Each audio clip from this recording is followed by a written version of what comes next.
You are listening to Season 2 of The Diary of a Wannabe Writer, the short and often daily podcast in which I chronicle my life and attempt to be a writer by writing daily.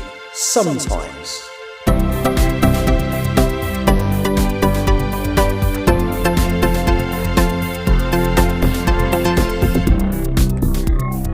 Hello, today is Monday the 18th of August 2025 and you are listening to The Diary of a Wannabe Writer. And I've been a little bit more appropriately productive today, not as much as perhaps I would have liked, but enough. So I did do a bit of work on chapter 6 today and kind of found it, because what the problem is I'd started writing it, and it's a scene mainly between Molly Clark and Evelyn, who is my character from the 1940s.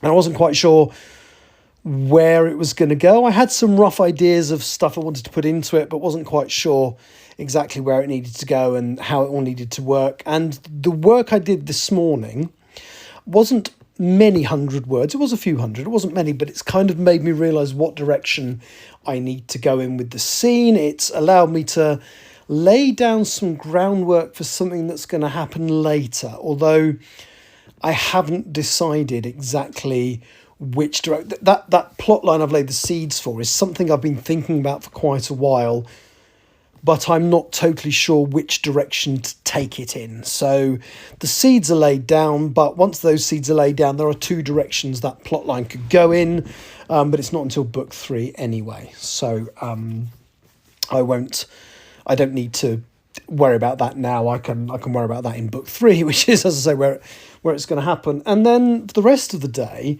I've done a bit of TV watching. And then this afternoon I caught up with T.G. Campbell, who writes the Bow Street Society books. I might have mentioned her before, once or twice.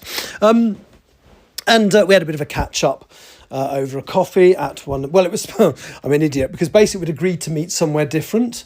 And I was chatting with a friend. I was sort of sending messages to a friend on WhatsApp. And my feet basically took me to where we normally meet up. And then I ordered a cup of tea and sat down and thought, oh shit, we're not meant to be meeting here.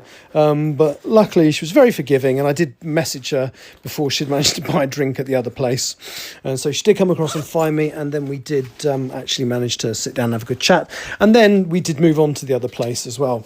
And another thing I'm going to mention, if you watch my social media, you might have already seen it. She's bought me a book that she saw, I think it was in a second-hand bookstore, and it's called Roger, Sausage and Whippet.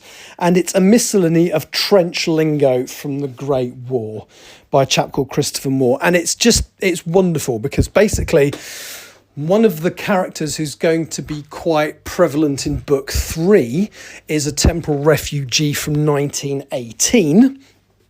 And it would make a lot of sense if he used a lot of this lingo. And it's a huge, well, I say huge, it's like a 200 plus page book full of these little phrases, and some of them are ones that kind of made it into the general lexicon. So for example, sortie and recce were actually a scouting mission, especially one undertaken by cavalry or aircraft. So that came up in that, and that's now used as a regular phrase, but it looks like it started then. Things like spud attendant is what they call somebody who's put in charge of potato peeling. Drink is, and I have heard this phrase before, he crashed in the drink, and that's in the English Channel. And there's just loads of it, absolutely loads of it. So because initially this character is obviously going to mentally still be in 1918. It's going to take him a little while. And this book basically means I can make what he says very, very realistic. So I am looking forward to actually going through. I'm actually going to read through the book and look at some phrases and try and work out how I can incorporate them. So no, that's really cool. So thank you, T.G. Campbell, for that. So looking at this, apparently chat bags were underpants. Not quite sure how I'll be able to put that one in. Chuck one up to salute.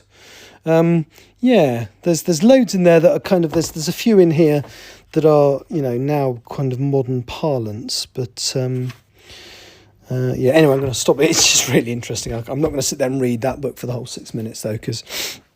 yes, although I could. So they've done that today, but didn't get as many words done as I thought I would.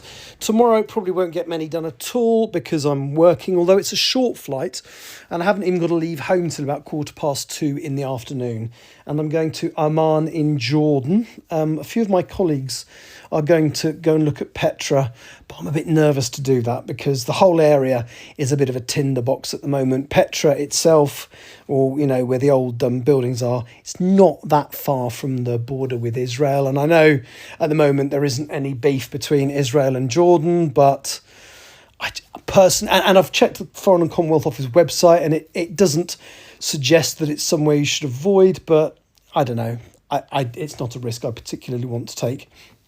Petra is somewhere I would like to go, but I'm not convinced now is the best time to do it. So I shall basically spend, what day am I now? I shall basically spend Wednesday in Amman, probably doing some writing in my hotel because I'm not particularly well. I struggle with the Middle East. It's just too hot. Anyway, that's me for today. You'll probably hear from me sort of lunchtime tomorrow before I go to work. I may have done some writing, who knows. But yeah, that's it from me for today. Thank you for listening. Take care. Bye-bye. You have been listening to The Diary of a Wannabe Writer.